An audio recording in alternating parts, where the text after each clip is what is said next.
Fala aí pessoal, tudo bem com vocês? Sejam todos muito bem-vindos a mais um vídeo aqui no canal. E no vídeo de hoje, como vocês podem ver, a gente vai ter uma análise, um unboxing aqui, placa-mãe X99JS11 da Jieshuo aqui. Plaquinha-mãe para processadores Xeon, né? Como vocês podem ver que a gente tem um 2666V3. E hoje a gente vai dar uma olhada, vai dar uma analisada nessa plaquinha-mãe aqui. E vamos ver qual que é dessa placa aqui. Então, eu queria pedir para vocês, antes do vídeo começar, não se esquecerem de deixar o like no vídeo e se inscrever no canal, que isso deve estar me ajudando bastante e me motiva muito a continuar postando os vídeos aqui pra vocês. Então vamos dar uma olhada nessa plaquinha aqui e começar o unboxing dela. Bom, então como vocês podem ver, aqui está a caixa da placa-mãe, né? Tem algumas informações aqui na caixa, falando aqui que depois que você compra essa placa-mãe aqui, você tem suporte 7x24, né? Então 7 dias da semana, 24 horas por dia. Em relação ao suporte, né? Depois que você pegar a placa, você vai ter um bom pós-venda aí, né? Você não vai ficar na mão aí caso alguma coisa aconteça. Aqui também fala que tem a questão da memória Dual Channel, né? Suporte para NVMe M2, né? Todos os capacitores sólidos. Bom, esse aqui é o que está escrito na primeira parte aqui da caixa da placa-mãe. Olhando aqui atrás, a gente já vê mais algumas informações também. Aqui fala sobre a entrada M2 do SSD, né? Como vocês podem ver. A questão do Dual Channel para as memórias. E aqui tem algumas outras informações, né? Não abrir essa placa-mãe aqui logo, porque eu tô querendo ver o que tem por dentro aqui. Bom, como vocês podem ver, aqui dentro da caixa a gente já tem o espelho da placa-mãe. Tem aqui uma base para a gente colocar um CPU cooler, né? E um cabo SATA para você conectar o seu SSD ou HD aí, caso você use um HD ou SSD SATA. E aqui embaixo já tem a nossa placa-mãe, cara. Vamos tirar ela aqui desse plástico anti-estática.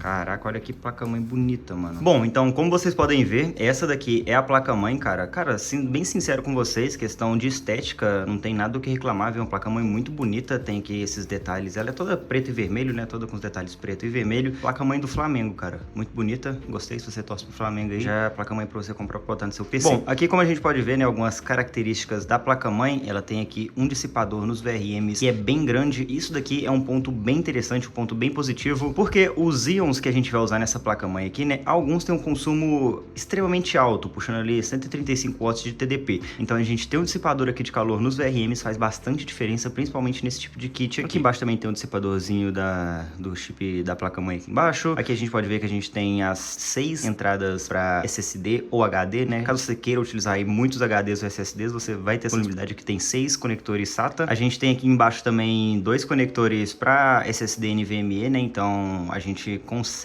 colocar bastante armazenamento nessa placa-mãe aqui. Aqui na parte de baixo a gente tem esse displayzinho aqui de debug, né, que ele mostra os códigos da placa-mãe. A gente tem aqui um PCI Express X16 reforçado, como vocês podem ver. Aqui embaixo tem um PCI Express X4, né, caso você queira colocar algum adaptador, por exemplo. E aqui embaixo a gente tem o conector de Wi-Fi M2, né, como vocês podem ver. Então ele é aqui nessa parte de baixo. Tem um conector de SSD na parte de cima e um M2 para você conectar adaptador de Wi-Fi aqui na parte de baixo. E, cara, uma placa-mãe bem completa, como vocês podem ver, tem 4 slots aqui para colocar memória RAM, né, DDR4. E aqui no meio a gente tem o ponto principal, que é o socket pra gente colocar o nosso processador. Aqui na parte de baixo a gente também vê que ela tem alguns conectores, né, pra gente conectar painel frontal, questão de USB frontal também, e aqueles conectores de áudio que fica no painel frontal do PC, né? Então aqui é tudo mais ou menos relacionado à questão do painel frontal. Bom, e aqui a gente tem a parte de trás da placa-mãe, né, a parte que fica as soldas da placa. E, cara, vocês podem ver que tá tudo bem completo, tudo bem bonitinho, tudo bem organizado. E vamos fazer aquilo que eu disse pra vocês. Bora montar aqui o nosso processador e as nossas memórias aqui na placa-mãe e vamos dar uma olhada nas configs dela no Windows. E, cara, no geral a gente nota que é realmente uma placa-mãe bem completa e que tem uma estética relativamente bonita, cara. Ela tem uma estética bem bonita. Se você gosta ali dessas cores, né, preto e vermelho, você consegue montar um PC nessa temática e vai ficar bem interessante com essa placa-mãe aqui principalmente. Então vamos fazer o seguinte, vamos montar essa placa-mãe aqui, né, vamos montar a nossa configuração aqui, botar um processador, botar as memórias RAM e vamos dar uma olhada como é que ela vai se comportar em alguns testes que a gente vai fazer ali, a questão do processador, para ver o consumo dele e para ver se o VRM vai aguentar, se ele não vai ficar muito quente e se a gente vai ter um resultado legal ali utilizando, por exemplo, o Xeon E5-2666, por exemplo. Então vamos montar essa placa-mãe aqui e vamos começar os testes aqui.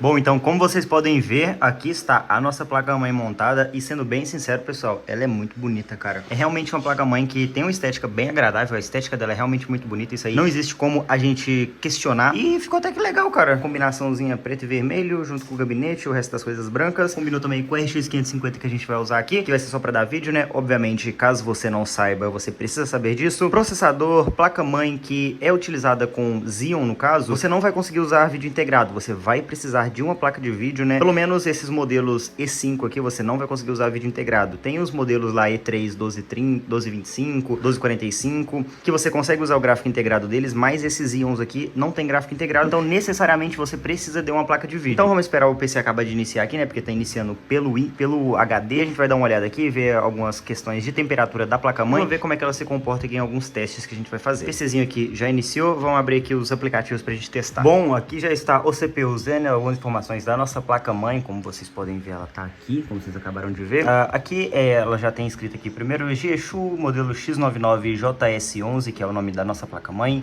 PCI Express 3.0, ele tá rodando aqui no X8, né? Porque a placa de vídeo é RX 550 e ela roda somente em X8, não roda em X16. Aqui a gente tem o chipset Intel Haswell e aqui o chip da placa-mãe, né? O C612. Isso daqui é uma coisa bem positiva, é um ponto bem positivo, porque esse daqui é o chipset real, então não é nenhum chipset aí de gambiarra, né? De outra placa-mãe que eles adaptaram pra X99, é realmente o chipset X99. Então isso daqui é um ponto bem positivo e ganha, e já sai bem na frente de alguns outros modelos aí de placa-mãe. Bom, aqui tem a versão da BIOS dela, né? 5.11, 15/4/2025, o CPU Microcode 0x43 e aqui interface gráfica, né? PCI Express 3.0 rodando em X8, porque a gente tá usando aqui a RX 550 que roda em X8. Bom, vamos fazer o seguinte então, vamos abrir o AIDA 64 aqui, bora colocar esse processador que a gente tá aqui, que no caso é o Xeon E3 2666V3, tem um TDP até que bem altinho aqui de 135 watts. Vamos colocar ele pra rodar aqui num teste de benchmark, né? Pra gente estressar bastante e ver se essa placa-mãe vai esquentar, como é que vai se sair o dissipador de calor que ela tem ali nos VRMs, né? A gente vê ali que ela tem 8 fases, então isso daqui também é um ponto bem positivo, tá? Pra ela trabalhar aí com uma quantidade de energia maior e não gerar tanto calor. Então vamos abrir o AIDA 64 aqui e vamos ver o que a gente vai ter de resultado. Bom, aqui já estou rodando, né, um teste de estresse aqui há mais ou menos 5 minutos. Vocês podem ver que deu throttling aqui no processador, mas é por questão da temperatura do processador, tá? Não tem nada a ver com a questão da placa-mãe, é basicamente porque o watercooler não tá tancando o processador. E também assim, tá fazendo bastante calor hoje, cara, então esse teste aqui é muito pesado. Eu coloquei aqui o FPU e o cache, então assim, o teste fica bastante pesado. Normalmente na utilização no dia a dia normal, você não vai usar isso aqui tudo do seu processador e ele não vai esquentar tanto dessa forma aqui. Bom, uma coisa que eu tenho que falar pra vocês, essa placa-mãe, infelizmente, ela não marca muito bem o consumo, né, de utilização de energia do processador. Então a gente tem aqui 40 watts de utilização, não é essa a utilização dele, tá? Então ele tem esse probleminha aí, mas assim, não é nada que vai fazer muita diferença na sua vida. Infelizmente, eu não vou conseguir testar a temperatura exata, assim, do VRM aqui da placa-mãe, porque eu não tenho aquelas pistolazinhas de laser que marca a temperatura, cara. Bom, então, infelizmente, eu não vou ter esse termômetro aí, né, pra medir a temperatura aqui pra vocês, mas o cara que eu tô deixando aí o vídeo pra vocês, ele testou, e cara, a temperatura não foi nem um pouco ruim. Como vocês podem ver, o VRM ficou em média, né, ali em cima do dissipador, ficou em média de 58 graus, e sendo que o processador dele é bem mais forte do que o meu, né, o processador dele puxa mais energia, o processador dele é bem mais potente do que o meu, então, obviamente, o dele iria esquentar um pouco mais. Provavelmente aqui no meu teste, né, vai esquentar um pouco menos, porque o meu processador é um pouquinho mais fraco. Mas assim, no teste dele, o dissipador ficou com a média de 58 graus. As fases, né, que no caso são as bobinas lá embaixo, que tem 8, ficou com a média de 67 graus. E na parte traseira que ele testou também, né, que no caso é na parte de trás da placa-mãe, onde que vai soldar as fases ali, ficou com a média de 65 graus. Então assim, pra uma placa-mãe desse nível, pra um processador com 130, 150 watts de TDP ali, cara, essa é uma temperatura que tá muito tranquila no VRM. Tem placas-mãe aí que chegam facilmente nos 90 graus de temperatura, né, então assim, essa daqui realmente é uma placa-mãe que ela parece ser diferente, ela tem uma construção bem interessante, ela tem uma construção bem adequada para você poder usar com processadores ali que consomem mais energia. Isso daí é um ponto bem positivo, né? Como vocês podem ver, além de tudo, é uma placa-mãe muito bonita, cara. Isso aí não tem como negar. Bom, e principalmente um dos pontos mais positivos dessa placa-mãe aqui, né, é o fato de a gente conseguir utilizar o TPM 2.0 nela. Então você consegue utilizar ali facilmente o Windows 11 dessa placa sem ter nenhum problema. Bom, então esse daí foi o vídeo da nossa placa-mãe X99JS11 da Jieshu. Cara, sendo bem sincero pra vocês, uma placa-mãe que eu não sou muito ligado na questão do Xeon. Eu comecei a ter mais proximidade com esse tipo de processador, esse tipo de peça, depois que eu comprei esse PC aqui de 400 conto. E, cara, sendo bem sincero, tá bem atrativo. É uma proposta bem interessante, né? Os caras conseguem fazer o hardware ser acessível pra todo mundo. E, cara, essa placa-mãe aqui, ela é sensacional. Sinceramente, a questão estética dela é muito bonita. Achei realmente muito bonito, chamou muita atenção. Ela também tem componentes, né, que obviamente são de qualidade, né, que entregam um desempenho legal, que entregam uma segurança ali pra você colocar suas peças na placa-mãe. Tem diversos pontos aí que eu poderia citar positivos dessa placa-mãe. Bom, e um ponto também bem positivo que eu gostaria de falar pra vocês em relação a essa placa-mãe aqui, cara, é o fato de que você consegue comprar ela pelo AliExpress, né, obviamente, diretamente do Brasil. Então você não vai ter que ficar pagando taxa, por exemplo, não. Você vai pagar somente o valor da placa-mãe, que atualmente ela tá ali mais ou menos 340, 350 reais. E, cara, sendo bem sincero, por esse valor eu acho que compensa bastante, porque ela é superior a várias placas-mães X99 que eu dei uma pesquisada. E sendo bem sincero, cara, é uma placa-mãe que ela impõe o seu respeito. Bom, o primeiro link da descrição vai ser o link pra você ir pra loja pra pegar essa plaquinha aqui, caso você tenha interesse. E assim, se for pra eu recomendar, cara, recomendo sim. Não que eu seja o maior usuário de Xeon do mundo, mas assim, pelo que eu pesquisei, pelo que eu pude ver, é uma placa-mãe que realmente ela é legal, ela é bem interessante, ela tem uma proposta muito boa e, cara, tem uma construção que vai suprir praticamente todas as suas necessidades. Então, esse daí foi o vídeo, espero que vocês tenham gostado. Se tiverem gostado, não se esqueçam de deixar o like no vídeo, se inscrever no canal, que isso daí me ajuda bastante, me motiva muito a continuar postando vídeo aqui pra vocês. E é isso, muito obrigado a todos, espero que vocês tenham gostado. Primeiro link da descrição, caso você queira comprar a placa-mãe. E é isso, muito obrigado a todos, até a próxima e tchau, tchau.